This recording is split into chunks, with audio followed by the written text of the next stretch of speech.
$1910 წლის 24 ოქტომბერს მთელი თბილისი ზანგი იბრაელის ბოსტანს მიაწყდა.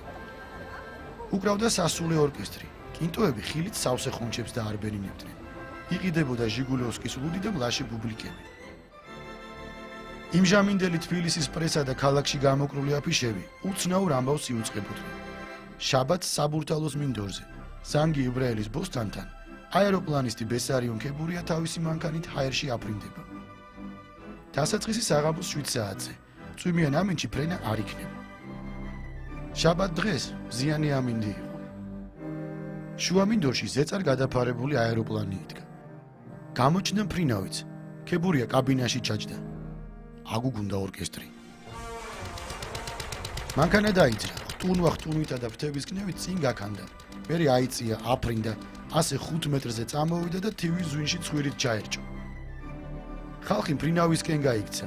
თავგატეხილი ბესარიონი არამიანცის საავადმყოფოში მოათავსეს.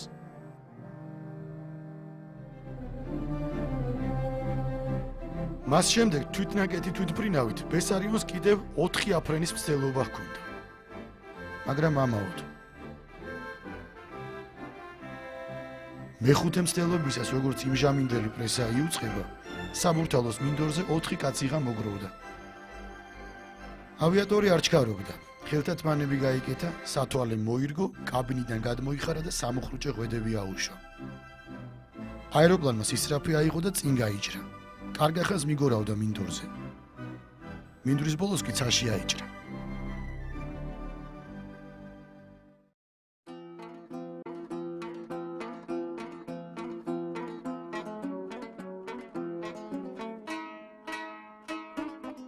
ბესარიონ ქებურია 1870 წლის 15 თებერვალს მაშინდელი ქუთაისის გუბერნიის ზუგდიდის მაზრის სოფელ ქვედაჭყოროწყუში დაიბადა.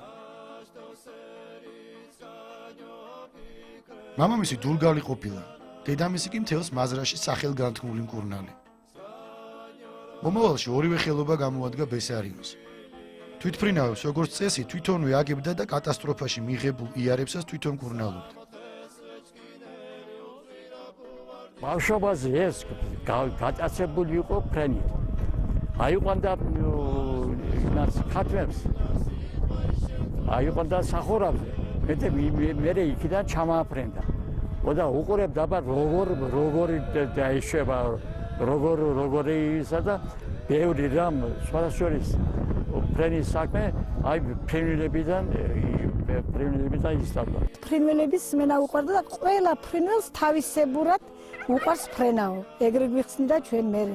რა არის რომ დააფრენავს აი ფრთები, აი ასე მერცხალი სულ სხვანაირად დააფრენავს, ბულბულის ფრენა სულ სხვანაირიაო. პატარა ბესარიონი, როდესაც ის ქვედაჭყოროწყუ არის ესეთი სოფელი ჭყოროწყუს რაიონში და იქიდან მწყემსები მიერეკებოდნენ ძროხებს ფოთში. გაყვა ეს ფეხშიშველა ბიჭი, 14 წლის ბიჭი გაყვა და პირველად დაინახა მატარებელი მაშინ. და იმდენად დიდი შთაბეჭდილება მოახდინა ბესარიონზე ამ მატარებელმა, რომ დარჩა რკინიგზის მშენებლობაზე და იქ მიებარა სლივიცკი იყო იქ ინჟინერი, ვინმეა ჩვენი ელდარი და გიორგი შენგელაევის ბიძია და იმდენად ნიჭიერი აღმოჩნდა, რომ რამოდენიმე წელიწადში უკვე ჩვენ ვხედავთ ბესარიონს პეტერბურგში და ბრწყინვალე რუსულით, ესე იგი აბარებს, იქ ექსტერნად აბარებს გამოცდებს და ხდება საზღვაო მიმოსვლათა ინსტიტუტში, იქ რომელსაც ხელმძღვანელობდა გარსევანიშვილი. რუსეთის სამეცნიერო საზოგადოების დამაარსებელი და თავმჯდომარე მიხეილ გარსევანიშვილი ისე მოიხილა ქებურიას ნიჭით, რომ მას სამეცნიერო მოღვაწეობა შესთავაზა. გარსევანიშვილს ქებურიამ რუსეთის ავიაციის მამის ჟუკოვსკისთან შუამდგომლობას თხოვა. მაშინ იცოდა მან რომ გარსევანიშვილი ახლოს იყო ჟუკოვსკისთან. ჟუკოვსკი ჩასული იყო ბერლინში და იქიდან ლილიენტალის პლანერის ნახაზები ჰქონდა წამოღებული. ბესარიონი მივიდა გარსევანიშვილის რეკომენდაციით ჟუკოვსკისთან და ერთ ღამეში გადმოხაზა ის ნახაზები და წამოვიდა საქართველოში. ინსტიტუტის დამთავრების შემდეგ ბესარიონი ორენბურგ ტაშკენტის, ყარსის და ბორჯომის რკინიგზების მშენებლობაზე მუშაობდა.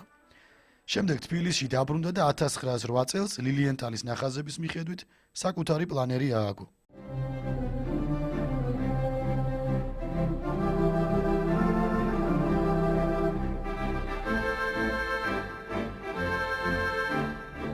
თავისი კონსტრუქციის თვითონა ბევრჯერ ჩამოვარდნილა და რო ჩამოვარდოდა ბესარიონ ყოველ ცოცხალჯერ შებოდა და უნებელის ბევრჯერ პირველი გაფრენა განახორციელა საქართველოში განაცვიფრა ეხლა დღეს შეიძლება ეს არ იყოს ისეთი რაღაცა რომ ეს ჩვეულებრივი ამბავი იყოს მაგრამ მაშინ ეს იყო საოცრება რომ ბესარიონ ქებოდიაზე ლეგენდა აღწყვებოდნენ მაშინ იმიტომ რომ ბესარიონ ქებული იყო პირველი კაცი რომელიც ქართველი კაცი რომელიც მიწას მოწყდა და ცაში ავიდა აფრინდა 1910 წელს მსოფლიო სენსაციამ მოიცვა. ფრანგი ავიატორი ლუი ბლერიო საკუთარი კონსტრუქციის მონოპლანით საფრანგეთიდან ინგლისში გადაფრინდა.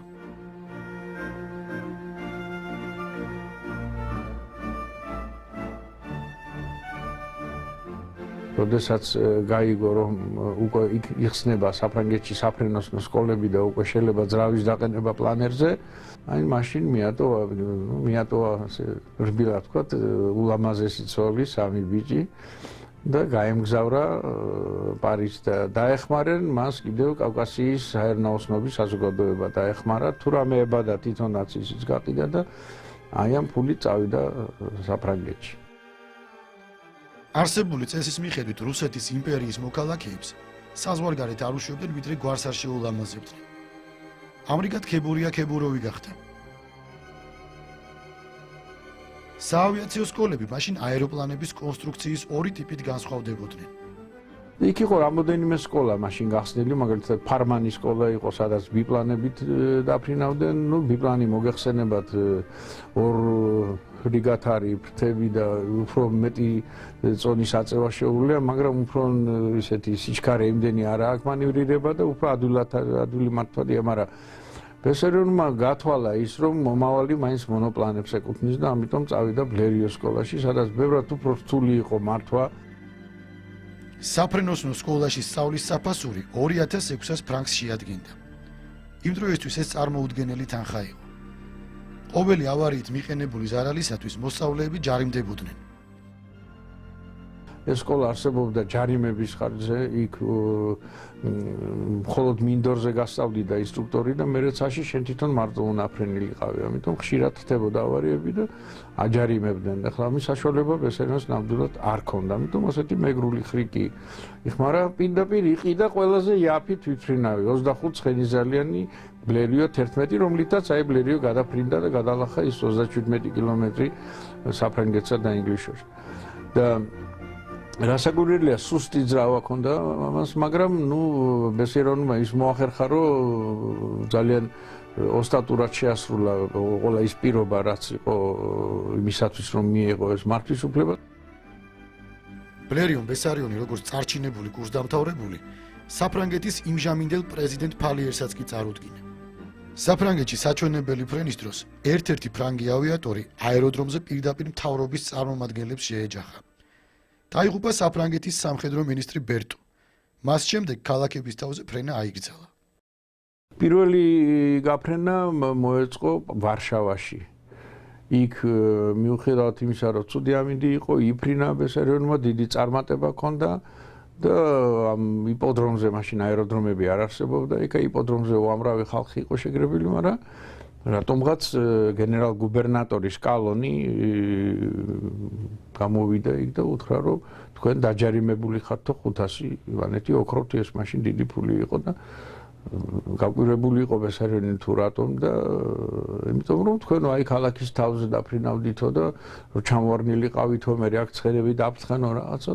ამ დროს რაღაც პატარა ტანის ქალი გამოვიდა, კოხთა ქალი და თქვა, რომ ჰაერში ცაში გამარჯვებულებს არ სჯიანო.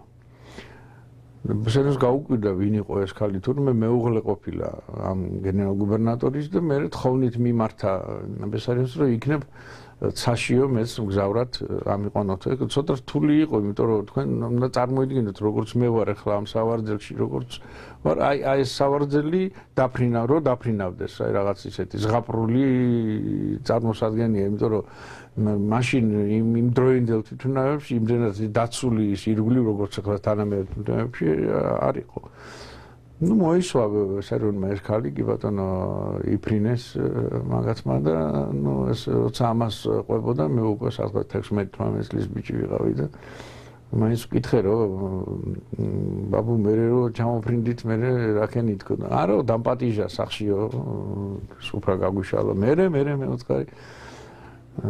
მერე შემაკურა ჩემხედა ესე და მერე არაფერი ვეძი ესეთი მე ჩემი ცოლი ჩემი ულამაზესი სოფიო მიჩვენოდა სიცოცხლესო და მერე კიდევ პილმენი ქონდა იმ ქალსო ხინკალის მაგვარი შენიო და 59 რო გადაყლაპა ამ პატარა ქალმა მე ცუდად გავხდიო და გავიქეციე კიდე სიყვარულზე ლაპარაკი ბავშვებთან მაინც და მაინც არ უყვარდა ბაბუას სერიოზული პიროვნება იყო ისე და მაგრამ დედამ იცოდა და დედისგან ვიცი დედა ჩემისგან ის რომ ამას ბაბუა ჩემი უყვარდა და ჩუმად ხდებოდა და როცა წაიყვანა აი ნახავ რა ხერს ნახავ და რა სიმდიდრეს მაგკაცთან რო გაყევიო და ამ სიტყვებით დაამთავრა ბებია ჩემის დედამ შვილის მიმართ საყვედურის გამოთქმა და მე კი როგორც სიძე კარგად აფასებდნენ და უყვარდათ მაგრამ ვიღაცა ვაჭარი იყო ძალიან მდიდარი და ეს ულამაზესი გოგო უყვარდა და თხოვლობდა პატრო ისა მშობლების სურვილი იყო მიეთხოვებიათ მაგ ვაჭრისთვის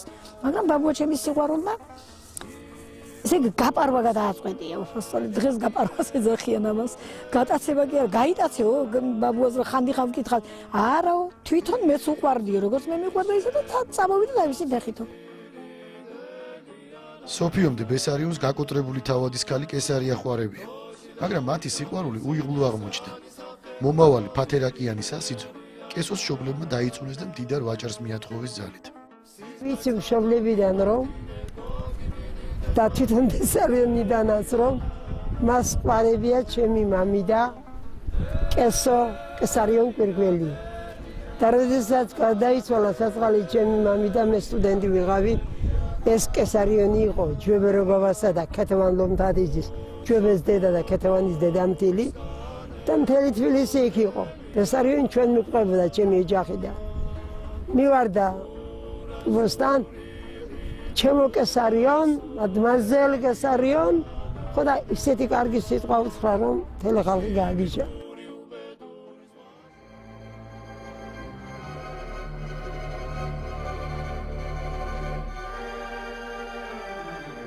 $1912 წელს ქებურიამ კავკასიაში სიმაღლის რეკორდის დამყარება განიზრახა. მან თავისი აეროპლანით სარეკორდო გაფრენა მოახდინა. ზღვის დონიდან 1500 მეტრზე ავიდა.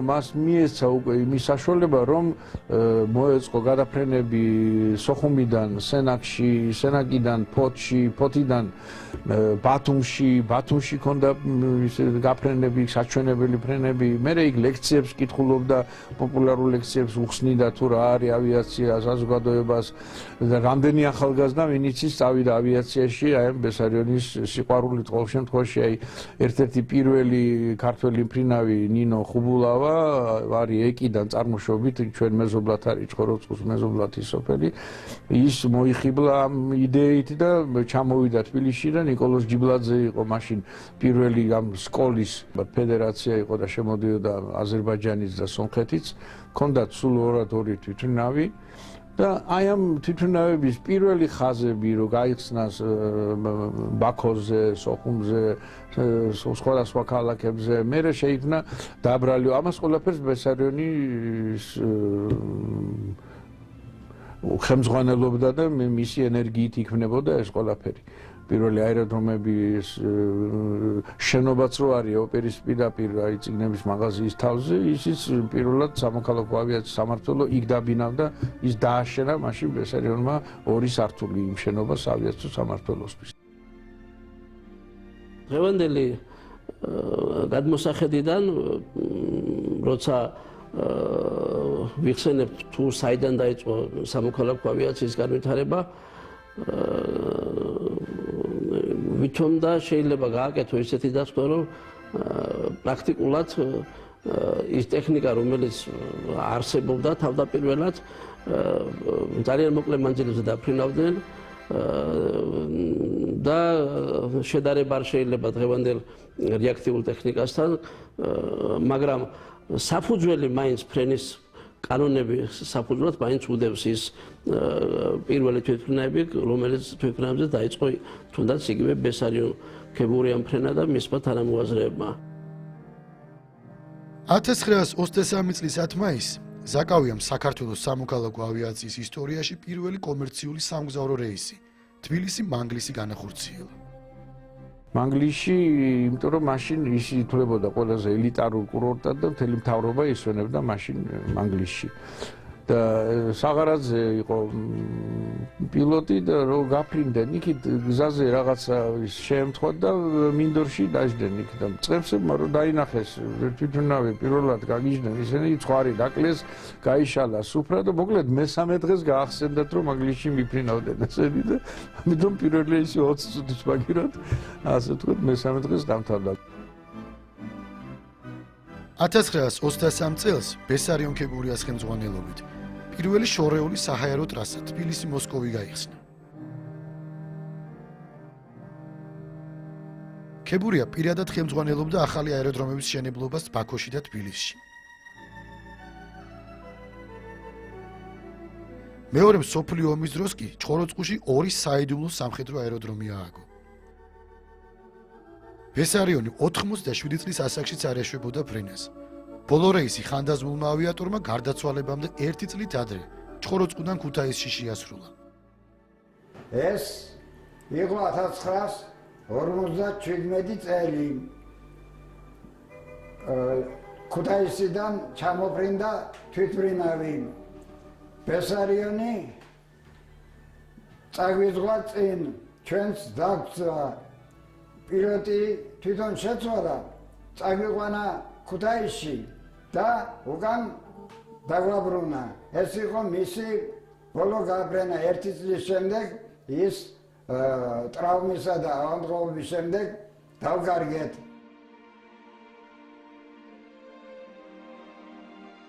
მოგვიანებით თბილისში ნაძალადევში ერთ-ერთ ქუჩას ბესარიონ ქებურიას სახელი ეწოდა.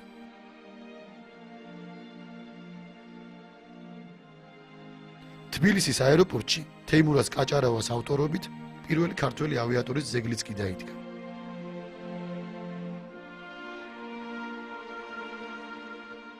ძეგლი 90-იან წლებში ჯარში გადადნობას სასწაულად გადაურჩა.